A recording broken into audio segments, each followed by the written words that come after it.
जय श्री राम। बहुत बहुत स्वागत करता हूं आप सभी का एक बार फिर से अपने YouTube चैनल पर। मैं पंडित आशीष शर्मा। आज का मेरा ये वीडियो बहुत ही खास। इस वीडियो में मैं जानकारी दूंगा सिर्फ और सिर्फ मिथुन राशि के जातकों के बारे में। मेरा ये वीडियो मिथुन राशि के जातकों के लिए कुछ ऐसी बातें लेकर आया है जिसका आप शायद लंबे समय से इंतजार कर रहे हैं, क्योंकि मिथुन राशि उन 12 राशियों में से एक ऐसी पीड़ित राशि है जो कि पिछले 2.5-3 वर्ष में बहुत ज़्यादा परेशान हुई है। अगर मैंने लोगों की कुंडलियां देखी और 12 राशियों के लोगों की कुंडलियां देखी तो उसमें अगर मुझे सबसे ज़्यादा परेशान मिले तो वो दो ही राशियों के जातक थे। पहला मकर राशि, दूसरा मिथुन राशि, और दोनों की ही पीड़ा कहीं ना कहीं अपने स्तर पर बराबर चल रही थी। जैसा कि आप सभी ने पिछले 2.5-3 वर्ष में शनि की ढैया को भोगा है, और शनि आपकी राशि से 8वें घर में पीड़ित अवस्था में आपको प्रॉब्लम दी है। क्योंकि जब राशि से 8वें घर में शनि होता है तो शनि की ढैया होती है, और जब शनि का 2.5 साल की ढैया आएगी तो अब शनि के लिए कहा जाता है जहां बैठता है वहां तो बकश देता है, लेकिन जहां दृष्टि हो जाती है वो दृष्टि कु और पाप दृष्टि हो जाती है। कि शनि अगर राशि से 8वें घर में गए हैं तो किसी का मांगल्य जीवन खराब हुआ तो किसी के ससुराल पक्ष से संबंध खराब हुए, किसी को पैतृक संपत्ति प्रॉब्लम हुई तो किसी को आए दिन कुछ अशुभ समाचार या घटनाएं या कह सकते हैं लॉसेस हुए हैं। शनि की तीसरी दृष्टि अगर आपके दशम भाव पे गई है तो कहीं ना कहीं आपके जीवन में लगातार पिछले 2.5-3 वर्ष से प्रोफेशनली स्ट्रगल चल रहा है। आप लोगों ने बहुत संघर्ष किया है अपनी प्रोफेशनल लाइफ को संभालने के लिए। बहुत लोगों के व्यापार ठप हो गए, किसी का व्यापार चलता हुआ बंद हो गया, किसी को 2-3 व्यापार थे, एक व्यापार बिल्कुल बंद हो गया, किसी का एक ही था तो उसी व्यापार में डाउनफॉल आया। क्योंकि शनि कर्म कारक है। जब ढैया 7.5 आती है तो सबसे पहले आपके काम धंधे से आपको तोड़ना शुरू करती है, आपको मेंटली प्रेशर्स देना शुरू कर देती है। जब व्यक्ति मानसिक टूटता है तो कहीं ना कहीं उसका काम धंधे सभी जगह मन लगना बंद हो जाता है, और यही उसका डाउनफॉल का समय शुरू हो जाता है।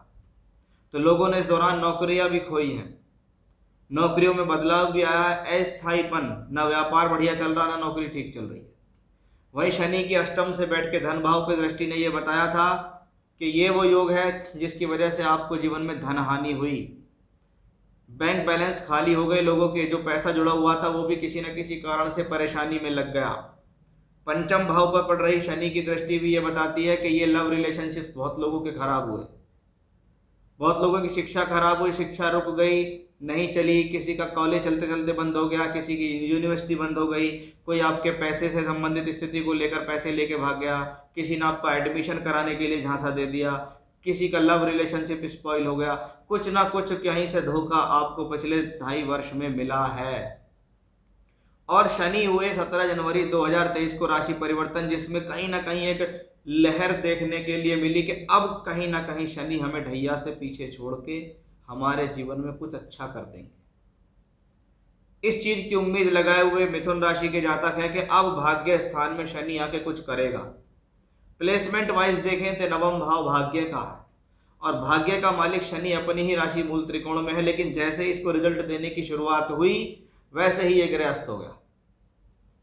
और आपकी हानि देने में सबसे बड़ी प्रॉब्लम क्या है, जहां तक मैं लोगों को जानता हूं कि जब ढैया खत्म होने वाली थी उससे 3 महीने से लेके और अभी तक आपको लगातार प्रॉब्लम्स है, जिसके पीछे रीजन एक प्लेनेट और बनता है, वो होता है मंगल।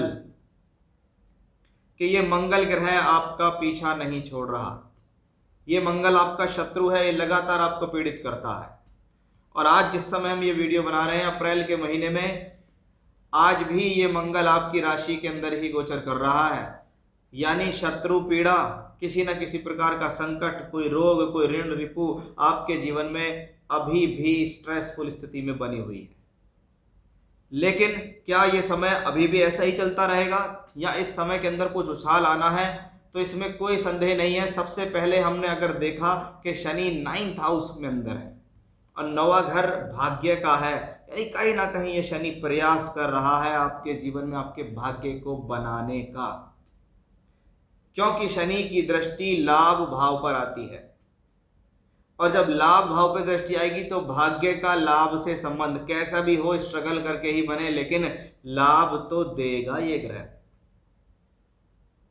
यही शनि छठे भाव पर दृष्टि देता है। छठा भाव रोग ऋण रिपु झगड़ा झंझट कोर्ट कचहरी और संघर्ष का है, और शनि वहां दृष्टि दे तो हो सकता है आपको पीड़ा है, लेकिन यही ग्रह आपके रोग भगाने वाला, शत्रुओं को हराने वाला और कोर्ट कचहरी में विजय दिलाने वाला होगा। लेकिन जब तक किसी ग्रह को अन्य अच्छे ग्रह का सपोर्ट नहीं मिलता वो आगे बढ़िया नहीं चलता। क्लासिकल बुक्स, शास्त्र कहता है कि कोई भाव जब प्रफुल्लित होता है, कोई भाव जब अच्छे फल देता है, जब उस भाव से केंद्र त्रिकोण के स्वामी का संबंध बने और कारक का संबंध बने।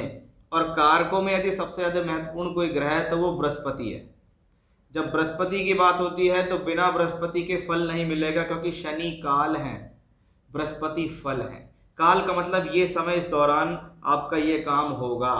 फल बिना बृहस्पति के आशीर्वाद के आपको उसका अच्छा फल नहीं मिलेगा।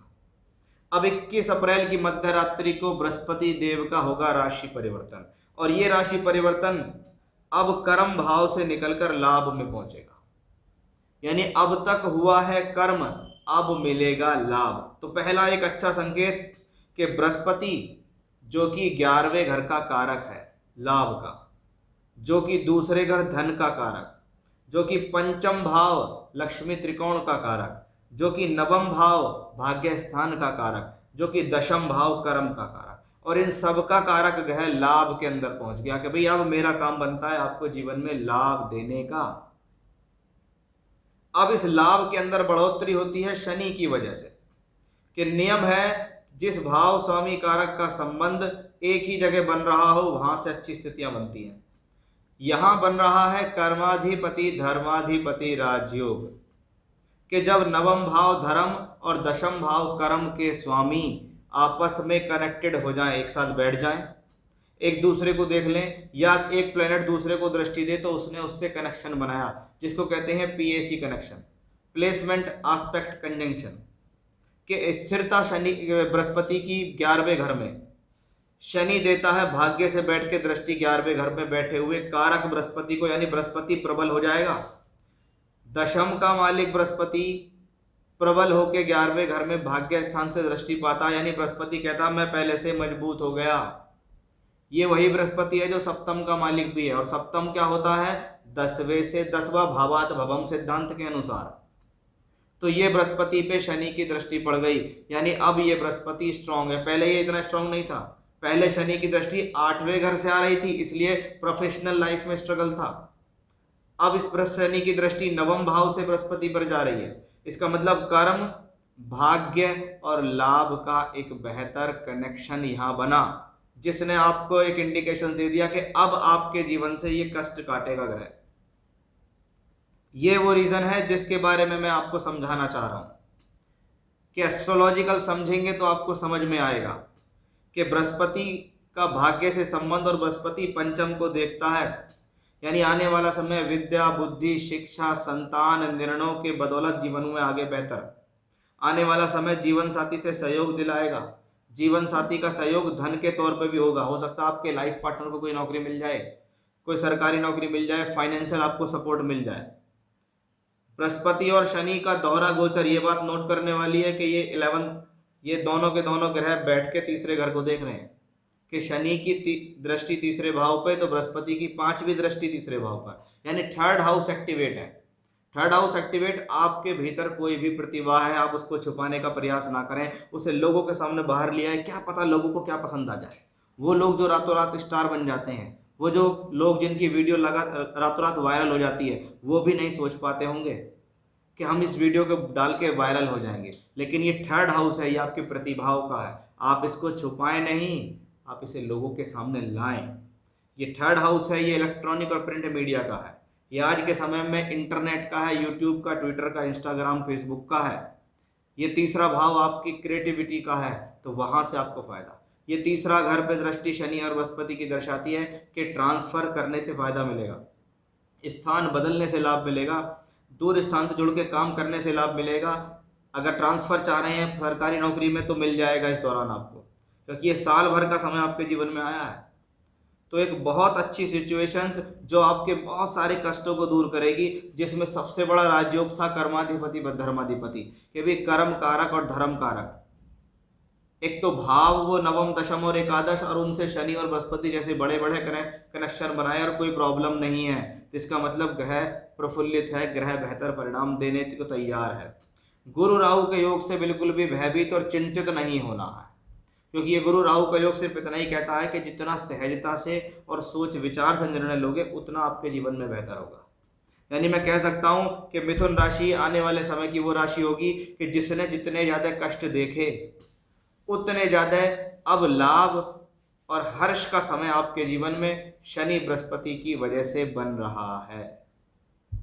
तो यहाँ पूरा विस्तार और पूरी लॉजिकली मैंने आपको समझा दिया कि क्यों प्रॉब्लम थी, क्यों प्रॉब्लम नहीं है, क्या बेटर आपके लिए आने वाले समय में होने वाला है। तो एक बेहतर समय की शुरुआत, आने वाला 1 वर्ष का समय आपके लिए उत्तम होगा। फिर से इसी प्रकार की जानकारी लेकर आपके सामने हाजिर होऊंगा, तब तक के लिए बने रहिएगा मेरे साथ। जय श्री राम।